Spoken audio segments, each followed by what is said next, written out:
तो दोस्तों अभी की बड़ी खबर सामने आई है। छत्तीसगढ़ दौरे पर पीएम मोदी सीएम भूपेश बघेल ने की है हाई लेवल मीटिंग। गली गली घूम रहे बीजेपी नेता।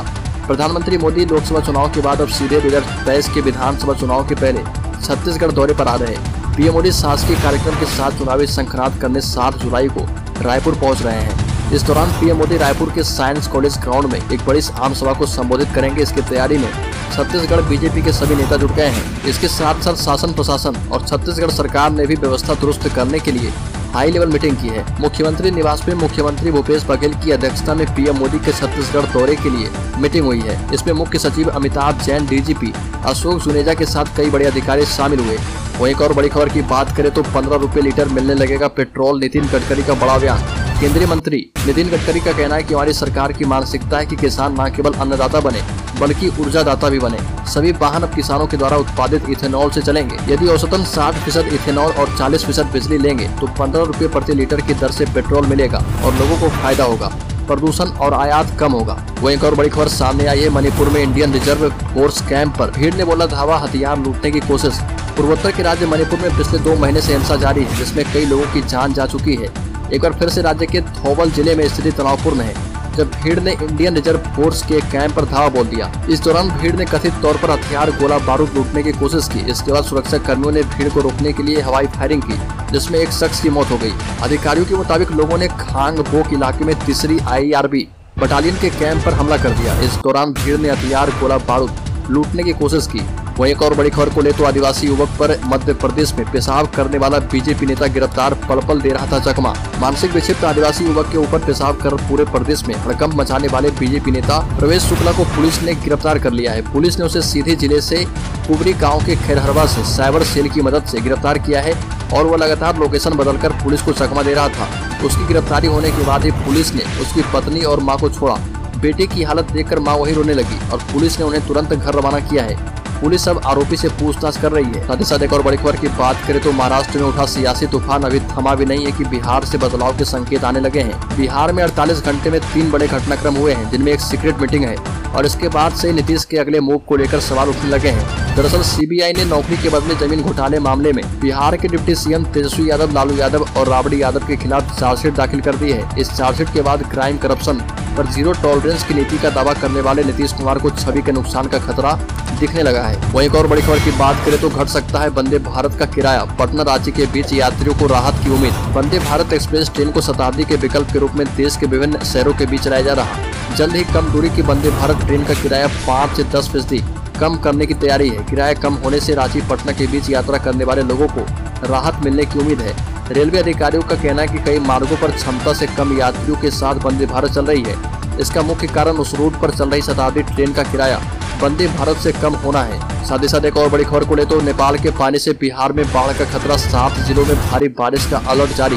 बिहार में पिछले 1 सप्ताह से मानसून पूरी तरह से सक्रिय है और मौसम विभाग के मुताबिक 7 जिलों में भारी बारिश के साथ सभी जिलों में मध्यम बारिश का अनुमान है। वहीं बिहार में हो रही बारिश और नेपाल से आ रहे पानी के कारण नदियों का जलस्तर बढ़ता जा रहा। साथ ही गंगा, गंडक, बूढ़ी गंडक, कोसी, बागमती में उफान है, लेकिन ये अभी भी खतरे के निशान से नीचे है। अगर 1-2 दिन लगातार बारिश हुई तो यह खतरे के निशान तक पहुंच जाएगी। वैसे भी मौसम विभाग ने अगले 24 घंटे तक बिहार में भारी बारिश की चेतावनी दी है। साथ ही साथ एक और बड़ी खबर की बात करें तो यूपी में विभागों में खाली पदों पर जल्द होगी भर्ती। मुख्यमंत्री ने भर्तियों संबंधित प्रस्ताव भेजने के लिए ई-अध्याचना पोर्टल शुरू किया है। इसके माध्यम से सभी विभागों को प्रस्ताव भेजने का निर्देश दिया गया है। इसके बाद भी अभी तक यह प्रक्रिया पूरी तरह से लागू नहीं हो पा रही है। यूपी सरकार विभागों में खाली पदों पर भर्ती प्रक्रिया जल्द पूरा कराने के लिए 100% ई-अध्याचना भेजना अनिवार्य करने जा रही है और इसके लिए कार्मिक विभाग में नियुक्तियां की जा रही है। वहीं एक और बड़ी खबर को ले तो मोदी मंत्रिमंडल विस्तार में जाट, गुर्जर और मीना समुदाय को मिलेगी तरजीह।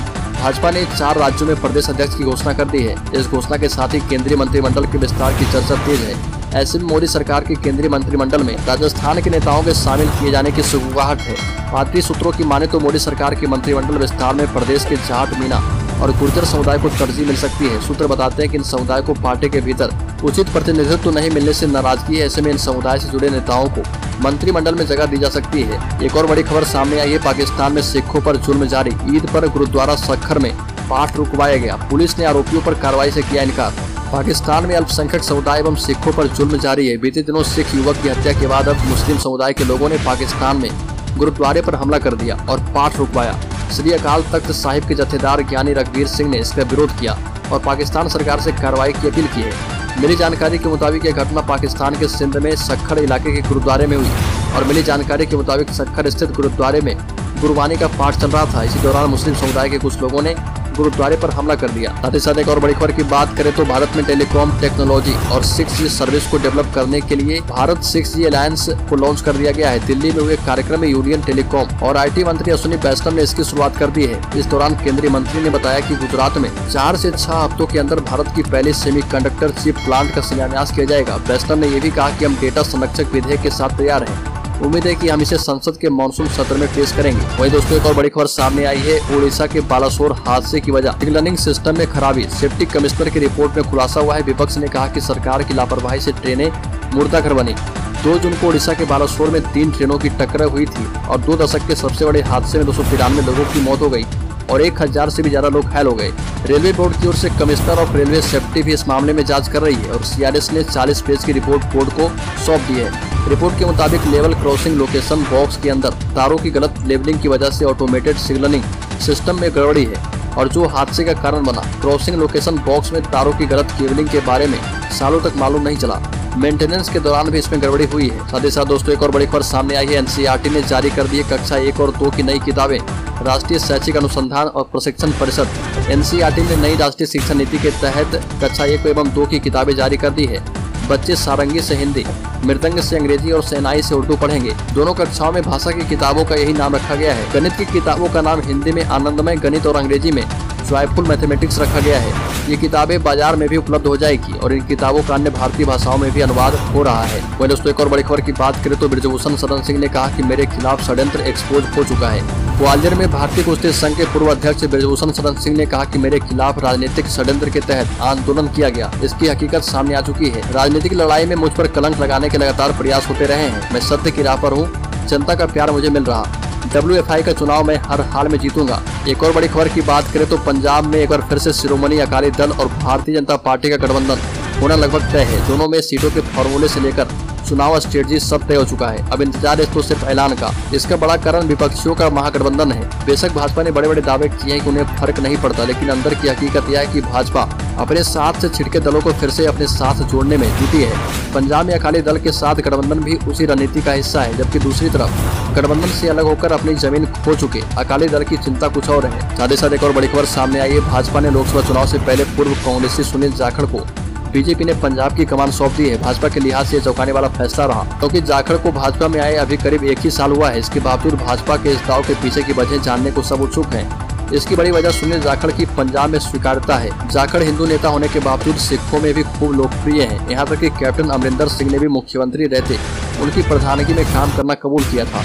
अकाली दल के साथ छोड़ने के बाद भाजपा पंजाब में सियासी जमीन पाने को जूझ रही है। ऐसे में जाखड़ के जरिए वह संजीवनी तलाश रही है। हालांकि भाजपा के टकसाली नेताओं के गले यह फैसला कितना उतरेगा, इसको लेकर अभी अंदर खाने बेचैनी है।